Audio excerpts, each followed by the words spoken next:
Okay, it's a good start. A lot of good things out there, and then obviously, like any game, a lot of things that we have to improve on. Just start by saying this: really neat to see such a great crowd, especially on a holiday weekend, and I think that's a tribute to the way our kids play the game. You know, people want to come out and watch them play. So it was great to have a pretty good crowd out there today, and I think it'll get better as the season goes on. But like I said, a lot of good things. Obviously, getting a win, that's your primary objective every week. The thing that we have to continue to work on cleaning up is, penalties.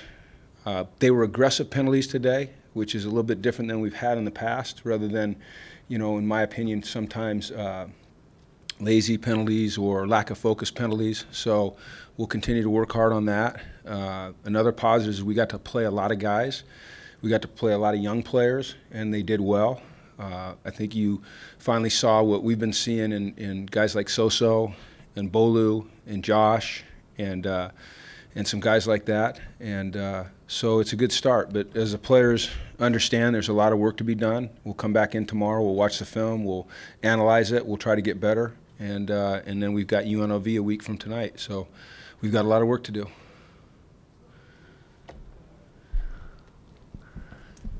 Is this what you expected from Josh in his first game? I didn't know what to expect. I was really excited to see him play. I knew that he had a really great support group around him. I think what you saw today was an offensive line that has played together well and gave him some time to make some throws. I think what you saw today is a receiving group that can get open and make some tough catches.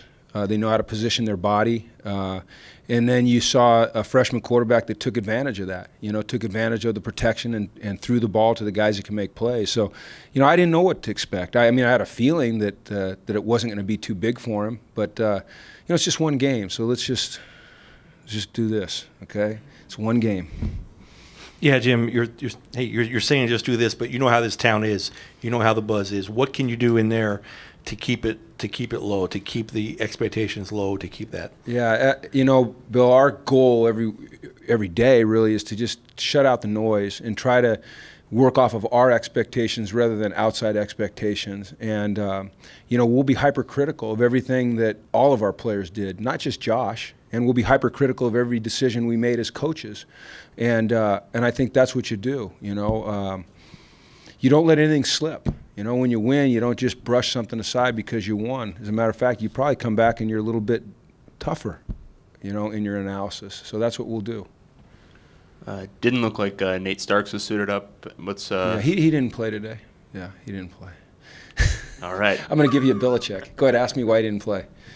Why didn't he play? We played other players.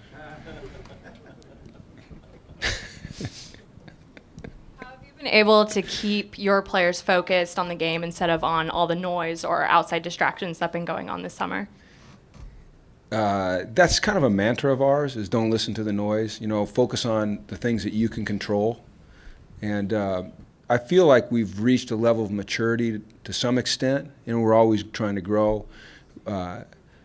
We're a little bit more professional, I believe, in our approach as a team. I'm talking about the team members. And they've learned how to kind of zoom focus, block out all the things that don't matter and just worry about taking care of the things that they can control. So there's a level of maturity here finally that I haven't seen for a few years, and it's good. We need to keep building on that and enforcing it and emphasizing it. Hey, Jim. Hey, Chris. What did you see? I know you have to see the film still, but what did you see in your defense that looked better, looked crisper than what you guys were doing last year? I felt like we were more solid, more consistent against the run. They broke a couple, but I felt like we were more consistent against the run. I felt like we lost contain a couple times against the quarterback, but in general, our containment of the quarterback was pretty good, and I thought we tackled well. I thought we stayed on our feet and tackled well. There's some plays in there that they made that we have to be realistic that every team's going to have the ability to make some plays. But, the primary objective of all defense is to keep them out of the end zone and get the ball back for your offense. And we kept them out of the end zone. We got the ball back for offense once, and they were able to score. So a lot of things we can improve on there as well, though. Jim, since day one, you've talked about Josh's potential and his expectations, but until he was in this setting and in this scene, you wouldn't know.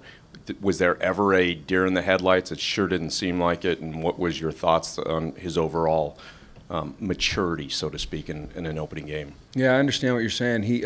I did not see a deer in the headlights look with him at all. I didn't think that I would either. No, I didn't know how he'd perform, but I didn't get the feeling that that it was going to be too big for him. You know, he was very in the moment. Before the game, last night, during the game, you know, that's a mature young man. You know, and he handled it well. Now it's only going to get harder for him because you know he has some success, and people are going to start patting him on the back and tell him how great he is and all that. And we've got to do the best we can, like I said, to make sure he doesn't listen to the noise, you know, and keep pushing him and keep demanding a lot out of him and keep, you know, supporting him as we've tried to do. Jim, sort of a follow-up on that, and maybe Josh doesn't have to hear this answer, because my question is, you've seen so many quarterbacks before in your coaching career, and even before that. You see him, you see his talents, you know his age and everything. What do you think is this young man's potential? And again, maybe we shouldn't let him hear the answer. Yeah, I can't. If you don't want him to hear the answer, then I can't answer it because those kids hear everything nowadays. His potential is what he determines his potential is going to be through his work ethic and his commitment. But all said and done, was there anything he did that made you say, wow, anything? Bill, he didn't do anything I haven't seen him do yet. I'll say that. I thought the throw to Thomas Duarte was a little bit of a, oh, that's pretty good, but I can't say that I haven't seen it before. You know, I have seen it before. I haven't seen it in a game, but I've seen it in practice. So, you know, when you see it in a game, it's a little, it counts actually. You know, you get those points, you get to keep them. Coach, your pass protection looked much improved against Virginia this year. How much do you attribute that to Josh's pocket presence, and how much to the offensive line, which I know you've been talking about all fall?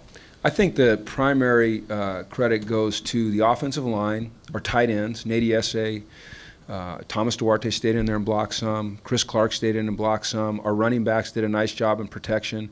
And then, you know, Josh has, for a young guy, he has pretty good pocket presence. You know, he generally stays between the tackles. And I think when you're an offensive lineman and you understand where the quarterback's going to be, it helps you a little bit. And so, but I think the primary credit should go to those guys. And they've worked really hard to get where they are. And once again, they're not perfect. There's a lot of things we need to do better. You know, we saw Caleb get beat on the up and under, and he's got to learn to be a little bit more patient. But you know, I like the direction we're headed with those guys. They're mature, calm. They don't get rattled.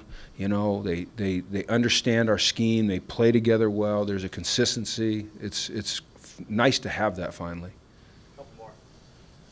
So Josh seemed to throw a lot to players that had very good coverage. How have you guys been able to build up that trust between him and his receivers to throw in such hard coverage? You know what, Josh every day goes against a pretty darn good defense. You know, we've got a pretty good defense, and so he's been challenged really through all of spring and all of fall camp to make difficult throws, and so I don't think it really flusters him to throw it in there. And I think he has great confidence in his receivers. You know, we've got a big group of receivers. Our receivers are big guys, you know, and so there's a target there for him. The thing that impressed me was not that he threw it to him, but his ball placement at times. You know, I thought his ball placement was good on a lot of those throws, and that's something we've seen as well. You know, I mean, putting it low and away where a guy has to dive for it, sometimes some people might say, well, that's not a very good throw, but if it's the only throw, it's a very good throw, and I saw that a few times.